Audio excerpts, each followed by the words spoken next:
family ko. So, start tayo here. Actually, yung first baby ko, yan yung mga picture ng 3 kids ko. So, 3 boys. So, simula maliliit pa, may mga pictures sa kanila. So, from newly born up to hanggang ngayon, present. Pero since nasunugan kami, so yung mga monthly picture nila before, nawala na. Year 2009 kasi nung nasunugan kami. So, yung mga nandito, marami pa naman akong memorabilia since my first baby up to my 3rd baby. Ayan yung nagpabinyag ako sa first and second baby ko. Yan, mga ninong-ninang nila. Then, yan yung mga picture. Yun yung late husband ko. Yan yung picture niya nung sa second baby namin na nagpabinyag kami sa Luyong. Yan. Yan yung mga picture, tito-tita. Sa derma ako before almost 8 years. So, 7 and a half, I think. So, nag-work ako sa kanila. So, 2 baby ko yung lumaki na doon ako nag-work. Tapos yung naging work mo din sa dialysis center, no? Yes. Recently lang, doon ako nag-work as PhilHealth coordinator. 2 years and a half ako doon na nag-work. So, sila yung first sa QAB ako, Quezon AB. So, yung first branch na pinag-workan ko as a PhilHealth coordinator at the same time, cashiering. So, ako yung naka-assign doon. Kami yung nag-check kung ano yung mga lahat ng requirements na kailangan nila para magamit nila yung PhilHealth nila. Kasi usually PWD sila eh. So, pag may PhilHealth sila, automatic wala silang babayaran. Ang gagamitin lang nila yung PhilHealth nila hanggang matapos yung binibigay na 90 session ng PhilHealth.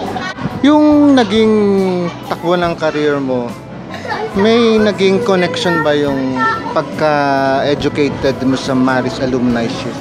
Yes, of course. Sobra. Kasi since high school, trainee na kami. When I was in 3rd year or 4th year high school, nagpi-play na kami as parang mga cashier sa canteen. Every vacation sa sale ng mga books. Nagsisale kami doon, so nagka-cashier na ako doon. So from the very first start, before pa ako graduate ng high school, marunong na ako mag-work. So from then up to now, yun yung mga naging stepping stone ko para mas mapabuti pa yung future ko. Yun po yung naging tulong sa akin ng Maris School. So kaya gusto ko rin lahat ng mga tao na pwedeng matulungan ng Maris, kami yung magiging daan naman. This time, kami naman yung magsishare ng kung ano yung maisishare namin para itulong din sa kanila para yung future din nila mas maging maganda tulad namin. Mas maging educational lahat ng mga bagay-bagay matutunan nila step by steps. Hindi naman kasi pwede na tatalon ka na lang bigla. Nag-start kami sa simple lang, tinuturuan nila kami. Up to now, natututo pa rin sa araw-araw ng mga nakakasalumuhan namin tao. So, ganun yung mga nagiging achievement namin. Every now and then may natututunan kami. Nagre-raise tayo ng funds ngayon for scholarship. Yes, opo. Ngayon, bigyan natin ng picture yung mga donors natin. Let's say nag-donate sila, no? Or gusto nila mag-donate, nag-aalangan sila or anything or something. Bigyan mo sila ng picture, bigyan mo sila ng larawan. Ano ang ma-experience ng magiging scholars should they help yung mga donors natin? Apo, so ganito yon. Nag-start kami, kami po yung first batch, which is 1999. So kami yung first alumni graduate ng afternoon shift. Kami po yung tumulong sa amin before, dahil wala pa naman nag-i-sponsor, humingi kami ng tulong sa Cora Parroco ng SSS. So sila yung nag-sponsor sa amin. So nakapagtapos kami ng pag-aaral from first year up to 4th year, sila po yung nagbigay sa amin from school books, uniforms, everything up to service namin, allowance namin. So sa kanila lahat yung galing. Pero ang kapalit nun, kailangan 85 pataas yung average namin. So kami naman as a student, ginagawa namin yung best namin. Like ako before, gumigising pa ako na madaling araw pag may mga quizzes or exam kami. I make it sure na mataas lagi yung mga grades ko. Kasi yun yung pinakakapalit na pwede namin maibigay na matutuwa yung Cora Parroco na which is si Father Adorable. Si Father Adorable, siya po yung pinaka nag-sponsor sa amin before. So, bali 5 kaming student ng year 1999 na nag-share sa amin ng blessing. So, nakagraduate kami dahil sa kanila. At kami, naipagpatuloy namin yung pag-aaral namin hanggang college at nakagraduate kami. So, maganda yung future namin. So, ganun din yung gusto namin ma-share sa mga papasok pa lang as a afternoon shift, lalo na sa K-12 natin. Wait, baby. About your shop. Wait lang. Tapos, yung mga, ini-inspire namin yung mga estudyante na bago sila graduate ng grade 11, grade 7, matataas yung mga grades nila sa school. Kasi kami, 85 pataas bago kami nakapasok sa Mari. So, ano yun, may screening, may exam, may lahat, may CI. So, hindi siya ganun kadali. Hindi basta rin makakapasok agad yung mga afternoon shift na tinutulungan namin as of now. So, lahat din yung pinaghihirapan. Kaya alam namin na yung future nila at the end, magiging maganda rin. Katulad namin na may mga achievements sa buhay. Yun po. Yung Cora Parroco pa lang nag-sponsor sa Yes, sa amin, yung first batch. pero 5 lang po kami. Oh, I see. Hindi po lahat. Yung iba po, nagbabayad sila dati, 300 lang. Kasi, yung iba, pinupunuan ng Maris Brothers. I see. Yes, yun po. So kami, nag-exam kami nun sa SSS. So, nung nakita nila na matataas lahat ng grades namin, ang ginawa nila, na-inspire sila, natulungan kami. Pero 5 lang po kami nun. Kami lang yung pumasa. The rest, may kanya-kanya sila yatang hinian ng mga sponsor.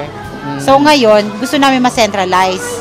From Maris School Afternoon Ship Alumni Incorporated, gusto namin na isa kami sa magiging part para mas ma-continuous nila yung makapagtapos ng pag-aaral sa grade 11 and then K-12. Ayun. Yes po. Halimbawa, meron diyang donor na meron siyang generosity. Okay, Yes. gusto niyang tumulong, hindi niya alam kung saan. Pero marami siyang napipusuan din na gustong tulungan. Diba? Marami naman Yes. charities. Bakit nila, why should they choose to support itong Maris Alumni Shift Association, Alumni Association? Kasi po pinagmamalaki namin na yung mga katulad namin, na-appreciate namin kahit napakasimpleng bagay na maitulong nila sa amin. Yun yung magiging simula namin para mas mapalawak pa yung mga estudyanteng makagraduate at makapagtapos ng pag-aaral. Kasi sa panahon po natin ngayon, ang dami pong mga hindi nag-aaral. So, gusto namin ma-secure yung future nila. So, kami po yung pinaka nag-organize nito. Kami po yung pwede nyong lapitan para bigyan ng donor. Kasi po, mismo pong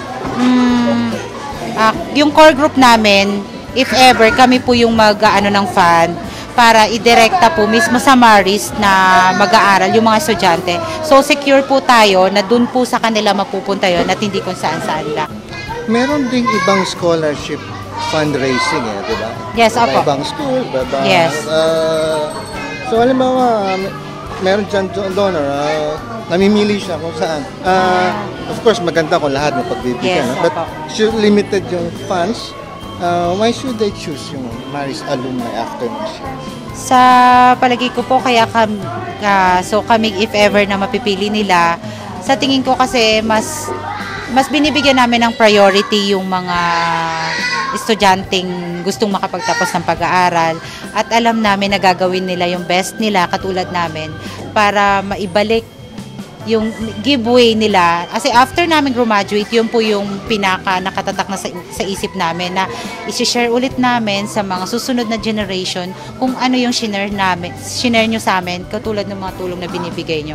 Ganon din yung gagawin namin. Kaya alam ko po na kami yung mapipili nyo na matulungan dahil mas alam namin na kami po yung mas karapat-dapat po.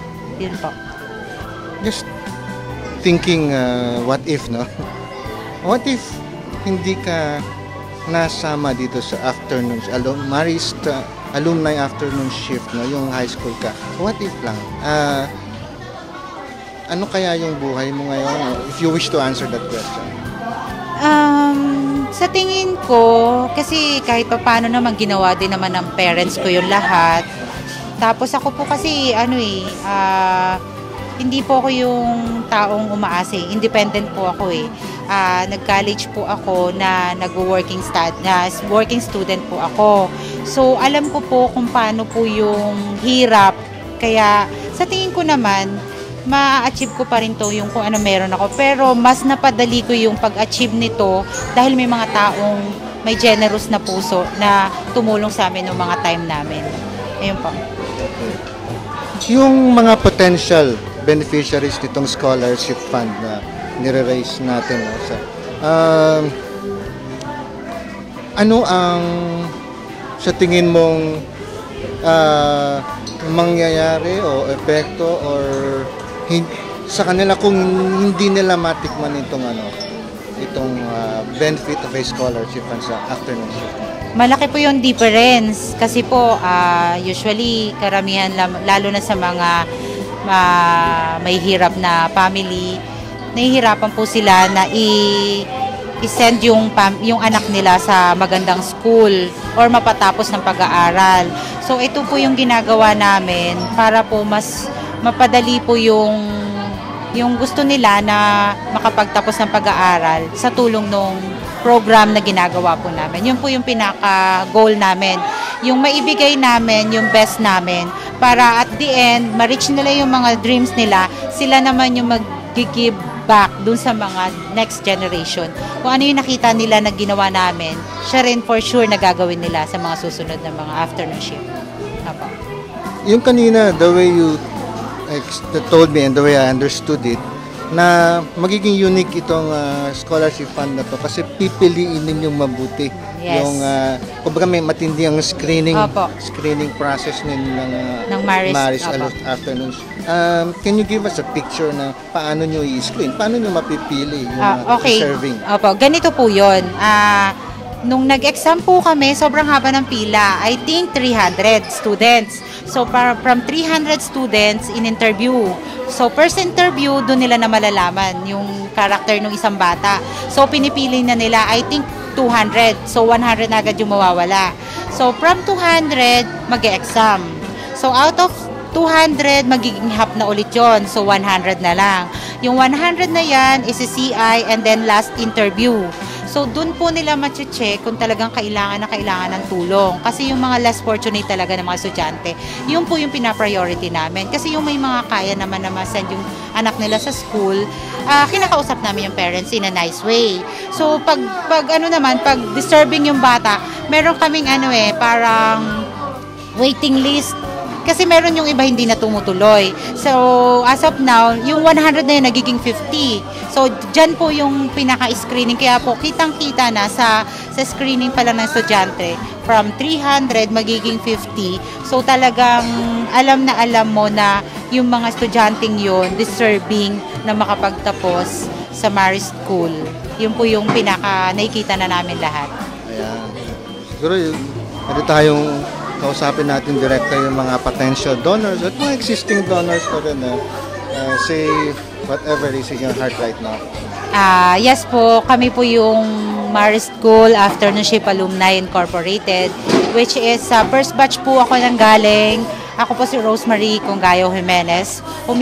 Kumakatok po kami sa inyong mabubuting kalooban na sana po kayo po yung maging sample or maging instrumento ni God para tumulong sa amin, para kung ano lang po yung kakayanan nyo na i-share kung ano yung blessing nyo sa amin, willing, open arm po namin tatanggapin yon. So magiging part, malaki man o maliit yung i-share nyo, magiging part po yon ng mga estudyanteng makakapagtapos at magkakaroon ng magandang edukasyon pagdating ng araw. Thank you po.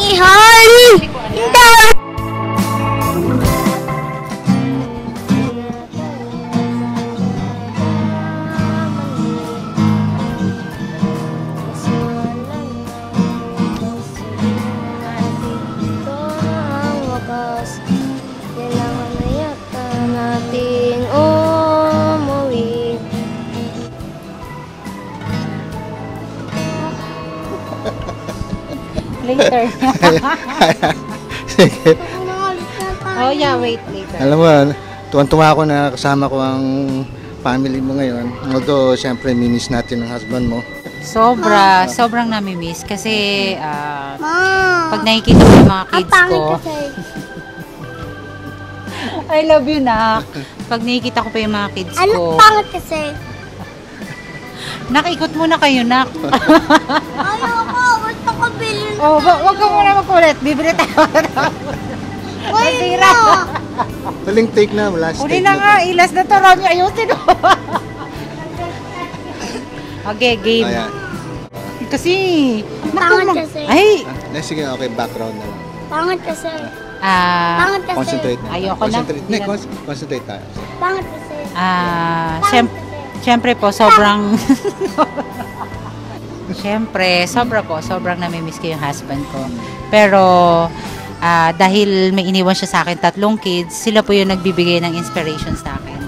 So, kayang-kaya, habang may buhay daw, may pag-asa. So, still fighting. Very supportive siya. Ever since naman mag-boyfriend, girlfriend parang kami. Para lang kami magkaibigan until nag-settle down kami. Mukha lang kami magbarkada. So, kaya alam ko kung nabubuhay siya as of now, sobrang saya niya kasi isa sa mga focus talaga namin yung ma-fulfill namin yung education ng bawat anak namin. So, isa yun sa ipoporsyo ko na mapagtapos yung 3 kids ko even though ako na lang mag-isa. Ayan. And then, parang may narinig ako na yung graduation na nyo, there was a special composition ng Yes. graduation song.